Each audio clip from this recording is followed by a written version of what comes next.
ఆంధ్ర తెలంగాణలో తక్కువ ఫీజులతో high quality results ఇస్తున్న ఏకైక సంస్థ తిరుమల్ ఐఏఎస్ ఇన్స్టిట్యూట్. సంధ్యా థియేటర్ తొక్కిసలాట కేసు కీలక మలుపులు తిరుగుతోంది. తాజాగా ఈ కేసులో ప్రభుత్వానికి ఊహించని పరిణామం ఎదురైంది. సంధ్యా థియేటర్ తొక్కిసలాట ఘటన జాతీయ మానవ హక్కుల కమిషన్ వద్దకు చేరింది.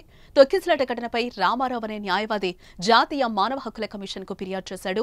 పుష్ప 2 సినిమా ప్రీమియర్ షోకు హీరో అల్లు అర్జున్ రావటం, పోలీసులు లాఠీచార్జ్ చేయడంతోనే ఈ ఘటన జరిగిందని జాతీయ మానవ హక్కుల కమిషన్ కు చేసిన ఫిర్యాదులో న్యాయవాది రామారావు ఆరోపించారు. ఈ ఘటనలో రేవతి అనే మహిళ చనిపోయిందని, ఆమె కుమారుడికి తీవ్ర గాయాలయ్యాయని ఫిర్యాదులో పేర్కొన్నాడు.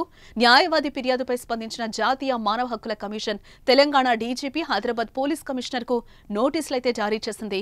సంధ్యా థియేటర్ తొక్కిసలాట ఘటనపై సీనియర్ ర్యాంక్ పోలీస్ అధికారితో విచారణ జరిపించి 4 వారాల్లో నివేదిక ఇవ్వాలని నోటీసుల్లో స్పష్టం చేసింది.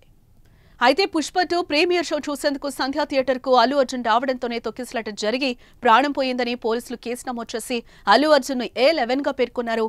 అనంతరం అల్లు అర్జున్ ను అరెస్టు చేశారు.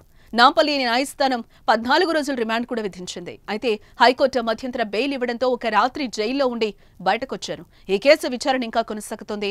అల్లు అర్జున్ రావడంతోనే తొక్కిసలాట జరిగి ప్రాణం పోయిందని పోలీసులు చెప్తున్నారు. రెగ్యులర్ బెయిల్ కూడా ఇవ్వొద్దని న్యాయస్థానాన్ని కోరారు. ఆ అంశం కోర్టులో నడుస్తోంది. అటు తొక్కిసలాట్లో తీవ్రంగా గాయపడిన రేవతి కుమారుడు శ్రీతేజ్ కు కిమ్స్ లో చికిత్స అయితే కొనసాగుతోంది. ప్రత్యేక వైద్యుల బృందం ఈ బాలుడిని నిరంతరం పర్యవేక్షిస్తోంది.